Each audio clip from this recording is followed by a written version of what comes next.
Hello, Sparks. It's good to get to talk to you again on Wednesday, a rainy Wednesday. It was so pretty this morning, but now it's raining here at the house. So, what we're going to talk about today is we're going to continue on in Genesis where we've been talking, but we've left Abraham, and when we left Abraham, him and his wife had a son named Isaac, and so we're going to kind of continue with that story. And so what we're going to do is we're not going to talk a whole lot about Isaac. We're going to kind of skip over Isaac, and we're going to go and start talking about Isaac's sons, Esau and Jacob. And so that's where we're going to start today. So if you want to go back in your Bibles, and I'm going to read some from a couple of places in our Bibles today, we're going to be starting in chapter 25.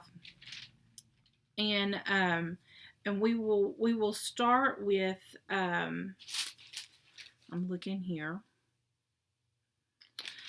where we're going to start with. I had it marked, but I've lost it. We're going to start in around the 23rd verse. I'm going to read you a little bit there. So we're not going to talk a whole lot about Isaac. If you want to go back and you can read about Isaac, but our book takes us on in and talking about Jacob and Esau. And so they were the grandsons of Abraham. And so they're kind of interesting. Jacob and Esau were twins. And so they were born together. And so they were both boys. And God had promised Isaac and Abraham, and kept talking about that there was going to be this great nation. Well, the great nation was going to come from Isaac, or from Abraham.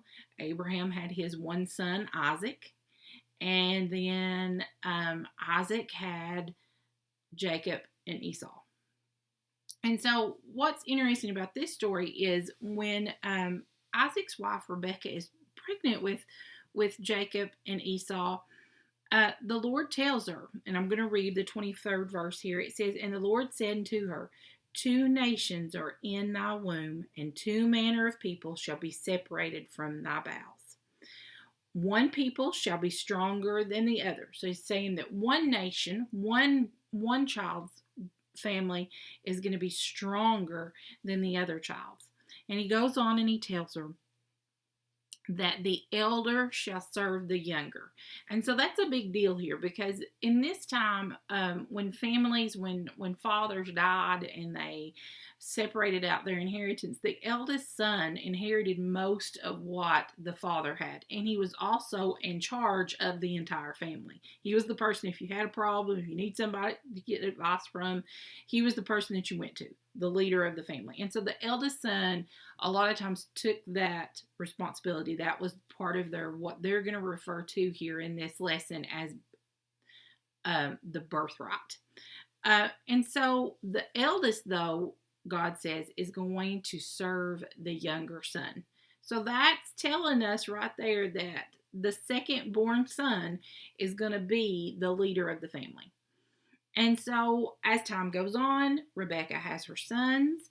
The first one born is Esau, and then the second one is Jacob. And so she remembers what God has told her, that Jacob is going to be the eldest. He's going to get all the things that the eldest son, he's going to be the leader of the family. And so, but it's very important to remember here, we talked a few weeks ago about being patient and waiting on God and not taking things into our own hands. This is another story of when people aren't patient and they don't wait on God and they take things into their own hand, and it's going to create a big mess. So Esau and Jacob, they grew up and they were boys, and Esau and Jacob, and they grew into men. And Esau, it says in the Bible, in the 27th verse of chapter 25, it says that Esau was a cunning hunter, a man of the field. That means he liked to be outside, he liked to hunt, he liked to, he was that kind of guy. And then Jacob, he was more of a plain man who liked to stay within the tents. He wasn't a big hunter. He stayed more close to where the tents and everybody was. But it also tells us that Isaac loved Esau and Rebekah loved Jacob. That kind of, to me, tells me that Isaac he really loved Esau probably a little bit more than he did Jacob, and that Rebekah loved Jacob more than she did Esau. And that's something that the Bible teaches us, that we're not to love our children any more or any less. We're to love them the same. And so that's kind of the first kind of clue that, hey, things are not as they should be, because it's saying that Isaac loved Esau, Rebekah loved Jacob. There was a difference between the two boys. So when our story begins here this week that they want us to cover is Jacob. He's at home, he's fixing food, and Esau's come in from the fields or hunting, and he's starving. Have you ever come in from like playing outside and your belly's growling, you're just starving, you're like, I can't make it any longer, I've got to eat something now. Well, Esau's come in like that. And it says that he was faint, and Esau said to Jacob, feed me, I pray thee, with thy same red pottage, for I am faint. So he's fixed some kind of stew Jacob has, and Esau's telling him, I'm gonna faint, I'm so hungry, you need to feed me right now. So Jacob kind of not the nicest here. And Jacob he looks at him and he kind of tells him, Jacob says, sell me thy birthright. I'll give you some of my food, but you sell me your birthright. And Esau tells him, he says, behold, I am at the point to die. What profit shall this birthright be to me? I'm so hungry right now, I'm not going to live, so it's not worth anything to me. Yeah, sure, you can have it. And Jacob said, swear to me this day. And he sware unto him, and he sold his birthright unto Jacob. And Jacob gave Esau bread and pottage of lentils, and he did eat and drink, and rose up and went his way. Thus Esau despised his birthright. Both of these men are definitely not but are in the wrong here.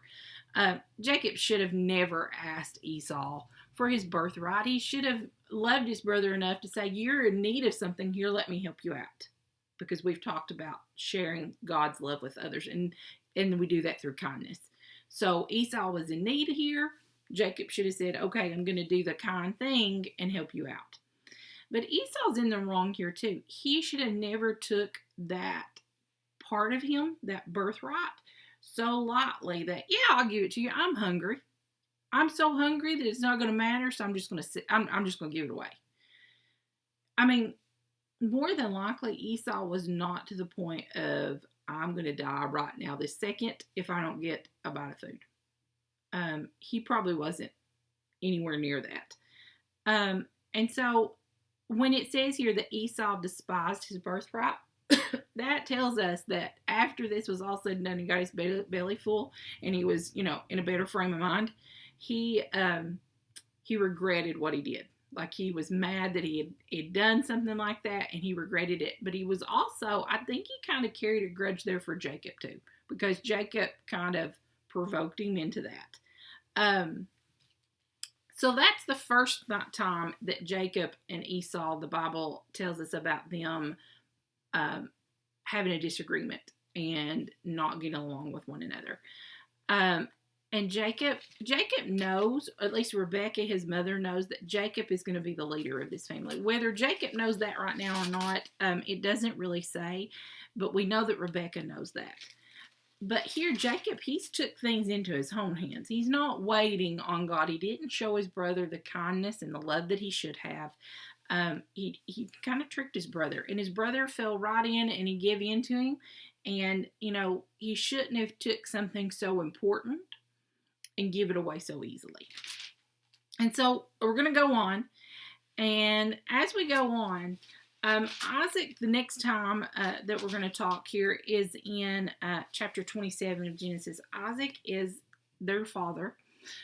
He's an old man by this time. And it tells us that in the 27th chapter, in the first verse, and it came to pass that when Isaac was old and his eyes were dim, so that he could not see. So Isaac, at this point, he was old.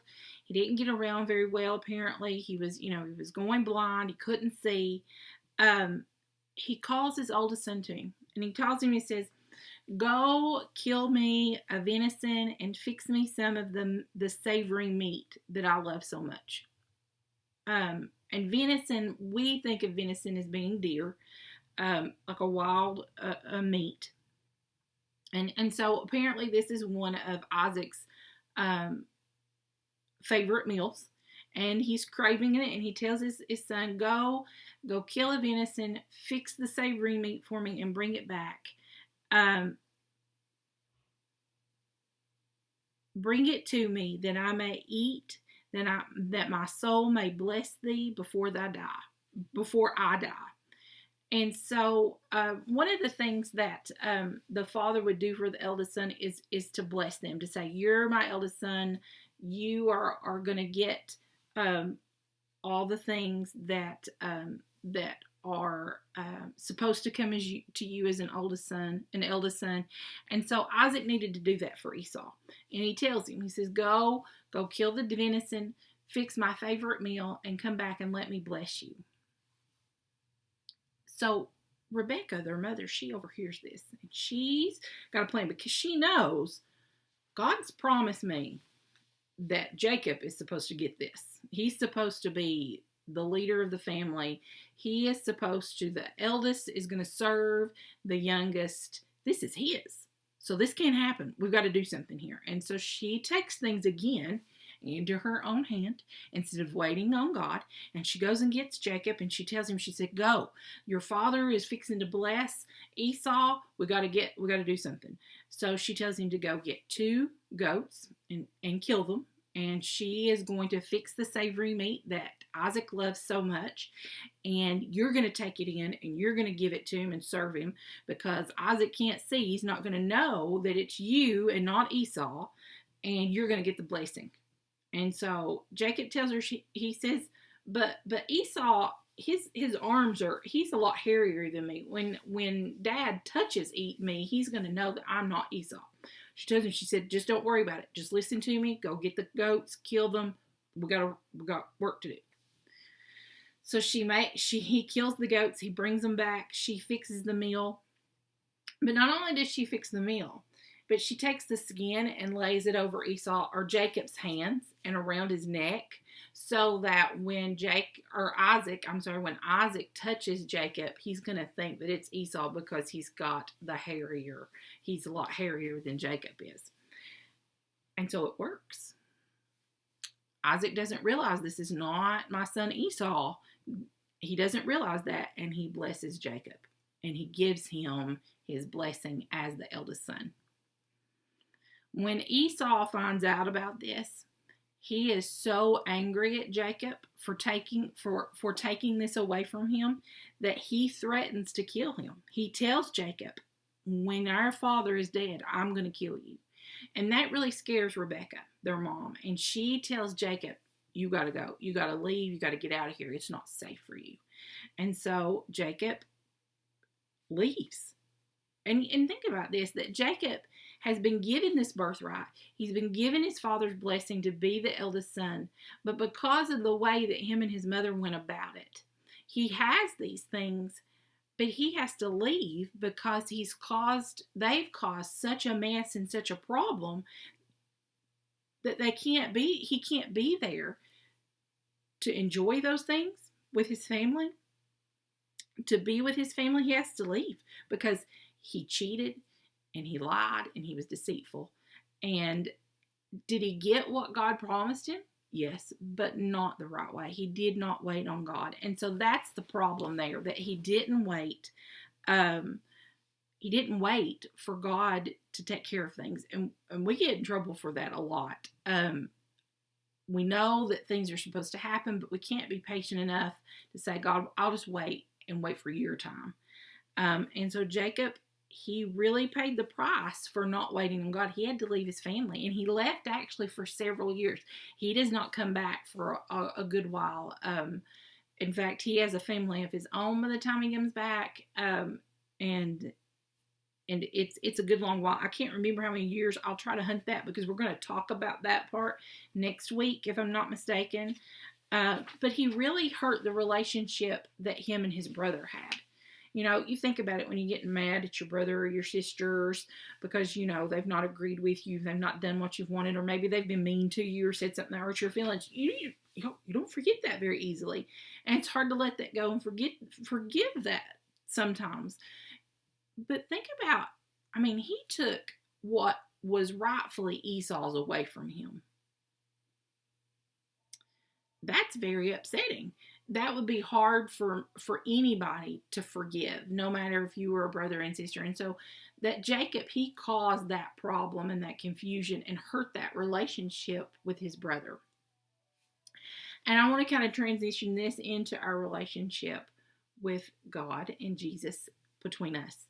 When we sin and fall short and do wrong, that hurts our relationship with God. That builds that wall that we've talked about when we learned about the Tower of Babel.